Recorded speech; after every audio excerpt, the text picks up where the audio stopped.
إن هذا القرآن يهدي للتي هي أقوم۔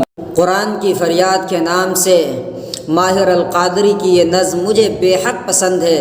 میں نے مناسب سمجھا کہ اس کو آپ بھی سماعت فرمائیں، چونکہ میرا موضوع ادھر قرآن کی تفسیر اور ترجمہ چل رہا ہے۔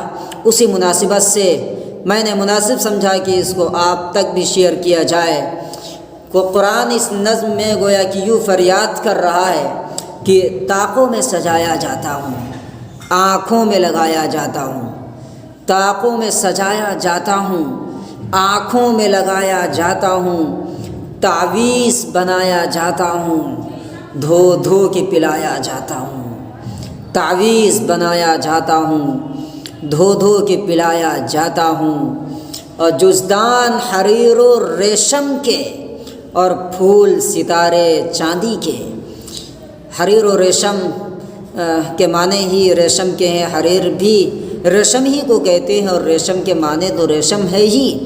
جزدان حریر و ریشم کے اور پھول ستارے چاندی کے، پھر عطر کی بارش ہوتی ہے، خوشبو میں بسایا جاتا ہوں۔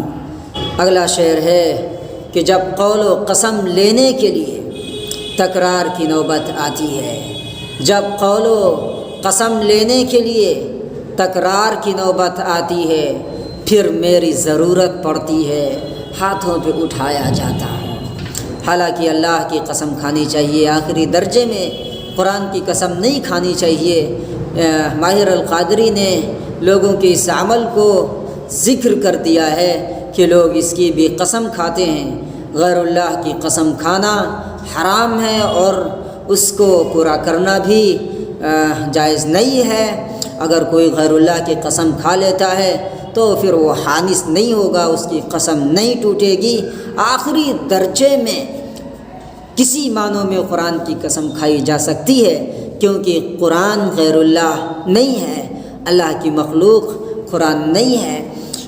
اس لیے اس میں ماہر القادری نے ذکر فرمایا کہ جب قول و قسم لینے کے لیے تکرار کی نوبت آتی ہے، پھر میری ضرورت پڑتی ہے، ہاتھوں پہ اٹھایا جاتا ہوں۔ اگلا شعر ہے کہ جیسے کسی طوطے کو کچھ بول سکھائے جاتے ہیں، جیسے کسی طوطے کو کچھ بول سکھائے جاتے ہیں، اس طرح پڑھایا جاتا ہوں، اس طرح سکھایا جاتا ہوں۔ چونکہ چھوٹے بچے بالکل طوطے کی طرح رٹتے ہیں، اسی کو ماہر القادری نے نظم میں ڈھالا ہے، قرآن کی گویا یہ فریاد نقل کی ہے۔ اگلا شعر ہے کہ دل سوز سے خالی ہوتے ہیں، آنکھیں ہیں کہ نم ہوتی ہی نہیں۔ دل سوز سے خالی ہوتے ہیں، آنکھیں ہیں کہ نم ہوتی ہی نہیں۔ کہنے کو تو میں ایک جلسے میں پڑھ پڑھ کے سنایا جاتا ہوں۔ قرآن یوں بھی بیان کر رہا ہے کہ جلسے میں تلاوت ہوتی ہے، کسی تقریب میں تلاوت ہوتی ہے، لیکن مجھے پڑھا جاتا ہے، لیکن کسی کے آنکھوں میں آنسو تک جاری نہیں ہوتے، دل پسیجتا نہیں، دل میں سوز و گداز آتا ہی نہیں۔ اپنی اس فریاد کو قرآن یوں بیان کر رہا ہے، اسی کو ماہر القادری نے نظم میں ڈھالا ہے۔ اور اگلا شعر ہے نیکی پہ بدی کا غلبہ ہے، نیکی پہ بدی کا غلبہ ہے، سچائی سے بڑھ کر دھوکا ہے۔ ایک بار ہنسایا جاتا ہوں، 100 بار رلایا جاتا ہوں۔ ایک بار ہنسایا جاتا ہوں، 100 بار رلایا جاتا ہوں۔ آدمی ایک بار نیکی کر لیتا ہے لیکن 100 بار گناہ کرتا ہے۔ اسی کو ماہر القادری نے قرآن کی فریاد میں نقل فرمایا ہے۔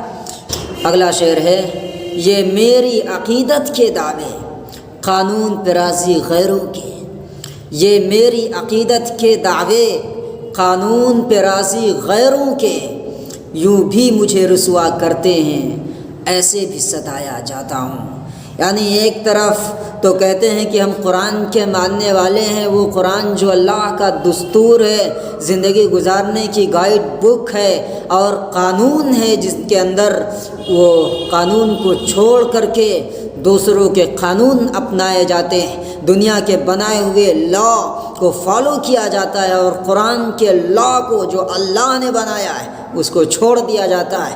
قرآن یوں لوگوں کی شکایت کرتا ہے کہ دعوے تو میری عقیدت کے ہیں کہ میں قرآن پر ایمان رکھتا ہوں، لیکن ان کا ایمان میرے اوپر نہیں ہے، بلکہ غیروں کے قانون پر، غیروں کی شریعت پر، غیروں کے لا پر ہیں، غیروں کی کوڈ پر ہیں۔ اگلا شعر ہے، کس بزم میں میرا ذکر نہیں، کس عرش پہ میری دھوم نہیں، کس بزم میں میرا ذکر نہیں، کس عرش پہ میری دھوم نہیں، پھر بھی میں اکیلا رہتا ہوں، مجھ سا بھی کوئی مظلوم نہیں، پھر بھی میں اکیلا رہتا ہوں، مجھ سا بھی کوئی مظلوم نہیں۔ ہر جگہ میرا ذکر ہوتا ہے، میرے نام کے نغمے گائے جاتے ہیں، لیکن صورتحال یہ ہے کہ مجھے طاقوں میں رکھ دیا جاتا ہے تو جلدی اٹھایا بھی نہیں جاتا، یہاں تک کہ اس پر گرد تک جم جاتی ہے۔ قرآن اس کو بڑے ہی کرب اور بڑے ہی غم کے ساتھ اس کو بیان کر رہا ہے کہ ایک طرف یہ حالت ہے تو دوسری طرف حالت میری یہ ہے کہ مجھے مظلوم بنا دیا گیا ہے۔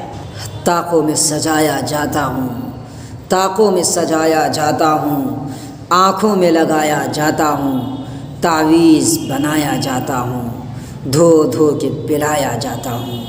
اللہ تعالی ہم سب کو قرآن پر عمل کرنے کی توفیق عطا فرمائے اور اس کی روزانہ تلاوت کرنے کی توفیق عطا فرمائے، آمین۔